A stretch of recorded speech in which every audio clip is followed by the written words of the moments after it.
एक शाम राजा अकबर अपने प्रिय बीरबल के साथ अपने शाही बगीचे की सैर के लिए निकले। वह बगीचा बहुत ही शानदार था। चारों ओर हरियाली ही हरियाली थी और फूलों की भीनी भीनी खुशबू वातावरण को और भी खूबसूरत बना रही थी। ऐसे में राजा को जाने क्या सूझा कि उन्होंने बीरबल से कहा, बीरबल, हमारा मन है कि इस हरे भरे बगीचे में हम हरे घोड़े में बैठकर घूमें। इसलिए मैं तुम्हें आदेश देता हूं कि तुम 7 दिनों के अंदर हमारे लिए एक हरे घोड़े का इंतजाम करो। वहीं अगर तुम इस आदेश को पूरा करने में असफल रहते हो तो तुम कभी भी मुझे अपनी शक्ल न दिखाना। इस बात से राजा व बीरबल दोनों वाकिफ थे कि आज तक दुनिया में हरे रंग का घोड़ा नहीं हुआ है।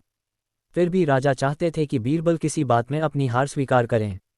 इसी कारण उन्होंने बीरबल को ऐसा आदेश दिया। मगर बीरबल भी बहुत चालाक थे।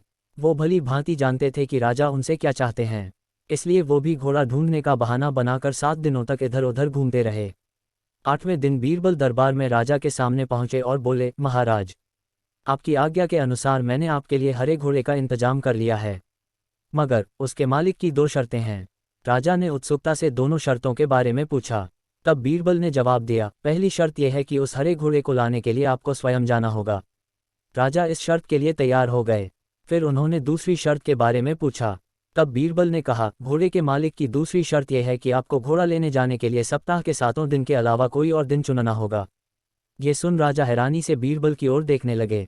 तब बीरबल ने बड़ी सहजता से जवाब दिया, महाराज, घोड़े का मालिक कहता है कि हरे रंग के खास घोड़े को लाने के लिए उसकी यह खास शर्तें तो माननी ही होंगी।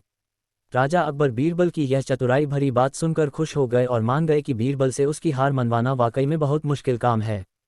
कहानी से सीख। ये कहानी हमें ये सिखाती है कि सही सूझबूझ और समझदारी के साथ नामुमकिन लगने वाले काम को भी आसानी से किया जा सकता है।